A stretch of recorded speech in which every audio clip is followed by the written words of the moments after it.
नमस्कार दोस्तों। और कैसे हैं आप लोग। तो चलिए आज हम लोग चंद्रगुप्त द्वितीय विक्रमादित्य के बारे में जानते हैं।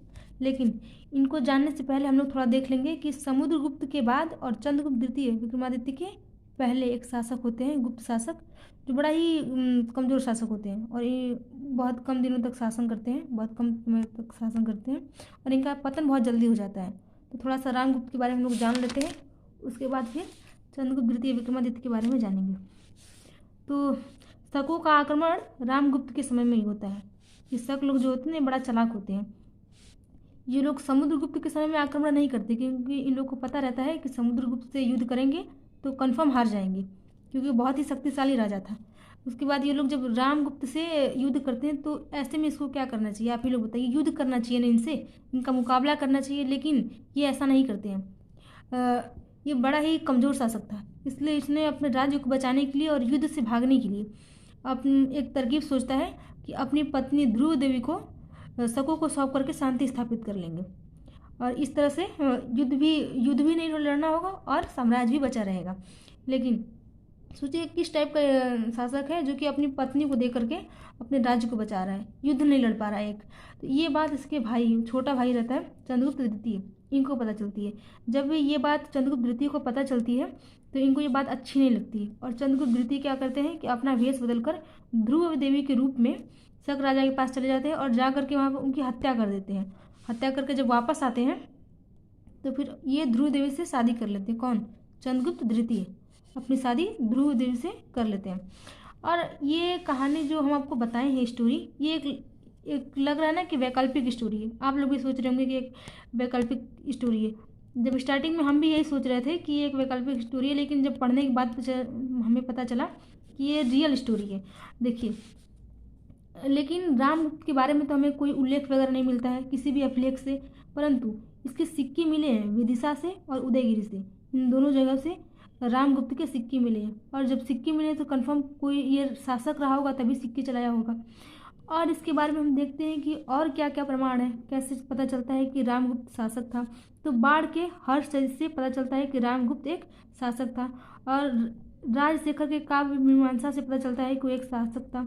राष्ट्रकूट अमोघ वर्ष के संजान ताम्रपत्र 795 ईस्वी का जो था उससे पता चलता है। और सबसे मोस्ट इम्पॉर्टेंट, ये विशाखा दत्त के देवी चंद्रगुप्तम से पता चलता है कि रामगुप्त शासक था। ये तो हो गया रामगुप्त के बारे में थोड़ी सी जानकारी। अब हम आते हैं चंद्रगुप्त द्वितीय विक्रमादित्य पर और उनके बारे में थोड़ा जानते हैं। तो जैसा कि चंद्रगुप्त द्वितीय विक्रमादित्य हैं, इनका शासनकाल 375 ईस्वी से लेकर 415 ईस्वी तक रहता है और इनको देवराज, देवश्री, देवगुप्त इन सभी नामों से जाना जाता है। ये सब इन्हीं के नाम थे चंद्रगुप्त द्वितीय के। और इनके शासनकाल को स्वर्णकाल कहते हैं। स्वर्णकाल क्यों कहते हैं इसको हम अभी आप लोग को लास्ट में बताएंगे। अब देखते हैं कि क्या क्या उपाधि धारण किए थे चंद्रगुप्त द्वितीय। तो इनकी उपाधि थी विक्रमांक, विक्रमादित्य और परम भागवत।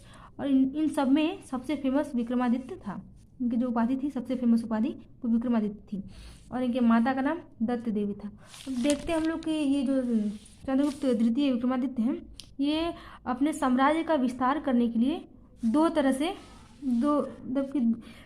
अपने साम्राज्य का विस्तार करते हैं। पहला वैवाहिक संबंध से और दूसरा विजय करके। तो पहले हम देख लेते हैं वैवाहिक संबंध के आधार पर कैसे ही अपने साम्राज्य का विस्तार करते हैं। तो सबसे पहले ये नागवंश से अपना वैवाहिक संबंध स्थापित करते हैं। कौन? चंद्रगुप्त द्वितीय नागवंश से अपना वैवाहिक संबंध स्थापित करते हैं। तो उसके बाद पहले हम लोग नागों के बारे में देख लेते हैं कि कहाँ तक इन लोग का शासन वगैरह था, किस क्षेत्र सीमा तक ये लोग शासन कर रहे थे। तो देखते हैं मथुरा, अहिछत्र और पद्मावती, ये इन सभी जगहों पर नागवंश का शासन था, इन लोगों का शासन चल रहा था। और जो नाग राजकुमारी कुबेर नागा थी, इनसे चंद्रगुप्त द्वितीय का शादी होता है, इनसे वो विवाह करते हैं। लेकिन आपको हम बता दें कि अभी हम लोग पहले पढ़ चुके हैं कि चंद्रगुप्त द्वितीय का पहला विवाह ध्रुव देवी से हुआ था। एक विवाह वो कर चुके हैं ध्रुव देवी से। इसका मतलब कि वो दूसरी शादी कर रहे हैं जो कि कुबेर नागा से कर रहे हैं, मतलब ये उनकी दूसरी पत्नी हुई। और कुबेर नागा से एक पुत्री होती है जिसका नाम है प्रभावती गुप्त। और प्रभावती गुप्त का नाम सुनकर आप लोग को एक अभिलेख याद आ रहा होगा, पूना ताम्रपत्र। जिसमें कि श्रीगुप्त और घटोत्कच गुप्त के बारे में हमें उनका वर्णन की जानकारी मिलती है। और ये प्रभावती गुप्त जो थी एक राजकुमारी थी। तो जब ये बड़ी होती हैं तो चंद्रगुप्त क्या करते हैं कि इनका शादी वाकाटक वंश में कर देते हैं। किसका? अपनी पुत्री प्रभावती गुप्त का शादी वाकाटक वंश में करते हैं, जो कि वाकाटक वंश जहाँ पे शासन करता था जो वो आधुनिक महाराष्ट्र के रूप में पहचाना गया है। वाकाटक वंश जब इनकी शादी हुई थी वाकाटक वंश में, वहाँ का शासक वाकाटक वंश का शासक रुद्रसेन द्वितीय था। और रुद्रसेन द्वितीय से प्रभावती गुप्त की शादी हो गई। और सबसे ध्यान देने वाली बात यह है कि शकों का जो उन्मूलन था वो चंद्रगुप्त द्वितीय विक्रमादित्य अकेले नहीं किया था, वो गुप्त वंश और वाकाटक वंश मिलकर किए थे, साथ में किए थे। यानी कि ये दोनों लोग ये तो मतलब कि रिश्तेदार हो गए ना। अब जब शादी हो गई तो रिश्तेदार हो गए। तो गुप्त वंश और रुद्रसेन द्वितीय ये लोग मिल करके शकों का उन्मूलन किए थे। अब हम आते हैं, देखते हैं चंद्रगुप्त द्वितीय के पुत्र का। अब ये जो चंद्रगुप्त द्वितीय थे इनका एक पुत्र था कुमारगुप्त, कुमारगुप्त प्रथम। इसका विवाह कुमारगुप्त प्रथम का चंद्रगुप्त द्वितीय कदम्ब राजवंश में करता है। और कदम्ब राजवंश यानी कि अपना विवाह वो नागवंश में करता है, अपने पुत्री का विवाह वाकाटक वंश में करता है, अपने पुत्र का विवाह कदम्ब राजवंश में करता है। और कदम्ब राजवंश का उसमें शासक था ये काकुत्स वर्मन, जो कि अपनी पुत्री का विवाह कुमारगुप्त से कर देता है। और कदम्ब राजवंश का जो शासन था वो कुंतल राज्य पे था उस टाइम।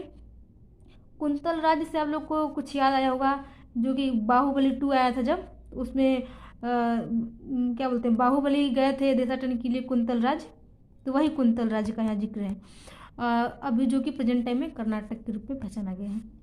अब इतना हो गया। अब हम ये तो देख लिए हम लोग कि चंद्रगुप्त कैसे अपना वैवाहिक संबंध के माध्यम से अपने राज्य का विस्तार करता है।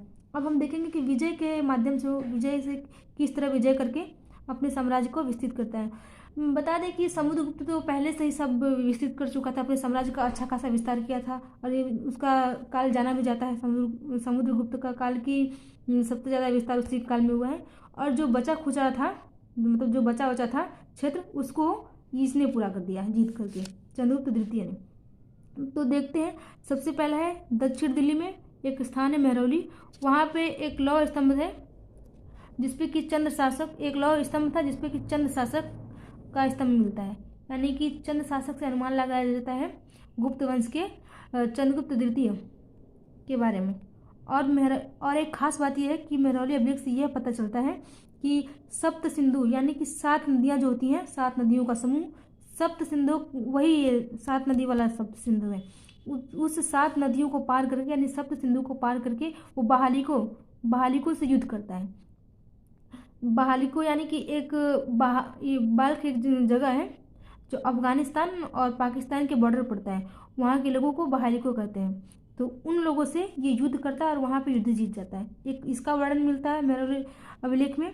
और दूसरा है पूर्व में बंग शासकों के साथ विरुद्ध, मतलब कि ये बंग यानी बंगाल शासकों के साथ भी ये युद्ध करता है, उनके विरुद्ध भी ये युद्ध करता है और वहाँ पर भी विजय होता है। तो इन दोनों चीज़ों का वर्णन हमें महरौली स्तंभ से मिलता है, महरौली स्तंभ लेख से।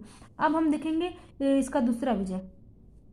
तो किसका दूसरा विजय? चंद्रगुप्त द्वितीय विक्रमादित्य का दूसरा विजय। ये क्या है? शक विजय।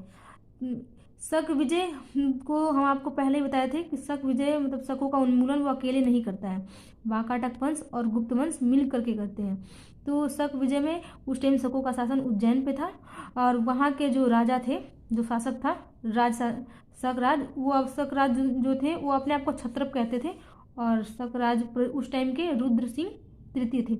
अब यहाँ पे इसमें कंफ्यूज नहीं होना है आप लोगों को कि रुद्र सिंह तृतीय और रुद्रसेन द्वितीय, यानी कि रुद्रसेन द्वितीय ने रुद्र सिंह तृतीय को हराया, मतलब रुद्रसेन द्वितीय बड़ा है और रुद्र सिंह तृतीय यानी छोटा। तो इस तरह से याद करने में थोड़ा आसानी रहेगी। और 419 ईस्वी में चंद्रगुप्त मालवा और गुजरात को जीत लेता है, चंद्रगुप्त द्वितीय। उसके बाद ये व्याघ्र शैली के चांदी के सिक्के यहाँ पे चलाता है। और सबसे बड़ी बात, सबसे खास बात ये रहती है कि वो यहाँ पे इस युद्ध मतलब शक विजय के बाद वो विक्रमादित्य का उपाधि धारण करता है। ये सबसे महत्वपूर्ण बात है इस विजय की, तो विक्रमादित्य का उपाधि धारण करता है। अब उसके बाद हम देखेंगे चंद्रगुप्त द्वितीय के दरबार में जो 9 रत्न रहते हैं उनके रत्नों के बारे में। अब कितने रत्न रहते थे? वो 9 रत्न रहते थे। अष्टांग प्रधान वगैरह का भी सिस्टम यहीं से स्टार्ट होता है। इससे पहले कनिष्क वगैरह के पास भी बहुत अच्छे अच्छे लोग थे, लेकिन जो 9 रत्न का है सिस्टम वो यहीं से स्टार्ट होता है, तो चंद्रगुप्त द्वितीय के समय से। तो देखते हैं इसके बारे में कि कौन कौन से रत्न थे, किस क्षेत्र में अव्वल थे और क्या रचनाएं थी उनकी, सबके बारे में पढ़ेंगे, उनके 9 रत्नों के बारे में। तो पहला है, जो उनके पहले रत्न थे वो छपड़क थे, जो कि ज्योतिष विद्या के क्षेत्र में ज्ञानी थे और इनकी रचना थी ज्योतिष शास्त्र। और दूसरे जो थे रत्न वो धन्वंतरी थे और चिकित्सा के क्षेत्र में ये ज्ञानी थे, उनकी रचना आयुर्वेद थी। और तीसरे हैं कालिदास, से तो सब इनको तो सभी जानते हैं, बड़ा फेमस इंसान थे, जिस डाल पे बैठे थे उसी को काट रहे थे। और इनकी जो ये जिस क्षेत्र के ज्ञानी थे वो नाटक और काव्य है। इनकी रचना है अभिज्ञान शकुंतलम, मेघदूत। इनकी कई सारी रचनाएं हैं, लेकिन हम 2 लिखकर बताए हैं। और चौथा है अमर सिंह। अमर सिंह जो है शब्दकोश के ज्ञानी थे और इन्होंने अमरकोश शब्दावली का रचना किया था। अब आते हैं 5वां है वराहमिहिर। वराहमिहिर जी बहुत बड़े खगोल वैज्ञानिक थे, खगोलविद थे, और इन्होंने रचना किया था बृहत संहिता का। अब आते हैं, हम देखते हैं वरुचि। 6ठे नंबर पे वरुचि है। और वरुचि जो है व्याकरण के ज्ञानी थे, व्याकरण के बहुत बड़े ज्ञानी थे। और किस व्याकरण के? संस्कृत व्याकरण के। तो इन्होंने संस्कृत व्याकरण का रचना किया था। अब देखते हैं शंकु जो है वास्तुकला के ज्ञानी थे और इन्होंने शिल्प शास्त्र का रचना किया था। अब देखते हैं 8वां है हरिश्चंद्र। कहीं कहीं घटवदा भी मिलता है। ये बहुत बड़े कवि थे और इन्होंने कविता की रचना की थी। ये बेताल भट्ट। 9वां है बेताल भट्ट। जो हम लोग बचपन पढ़ते हैं ना, जादूगर की कहानियाँ, बेताल भट्ट की कहानी, तो वही बेताल भट्ट है, ये जो बहुत बड़े जादूगर थे और इन्होंने मंत्र शास्त्र की रचना की थी। अब इसके बाद हम देखेंगे चंद्रगुप्त द्वितीय के चंद्रगुप्त द्वितीय के समय में ही चीनी यात्री फायान आया था। और वो कब आया था? 399 से 414 के बीच में भारत आया। अब देखते हैं हम कि फायान एक चीनी शब्द है, जो कि फा और यान से बना है। इसका हिंदी अर्थ निकाले हम तो फा का मतलब होता है धर्म और यान का मतलब होता है आचार्य, यानी कि धर्माचार्य। धर्माचार्य ये मतलब ये इसका मतलब था धर्म का प्रचार करना। और धर्माचार्य ये धर्म के प्रचार के लिए आया भी था भारत। इसका बचपन का नाम था कुगड़ और इसका मुख्य उद्देश्य भारत आने का यही था कि बौद्ध धर्म का अध्ययन करना और प्रमुख बौद्ध स्थानों पर भ्रमण करना। अब हम लोग देखते हैं कि सबसे पहले जो फायान है वो आता है तो कहाँ जाता है?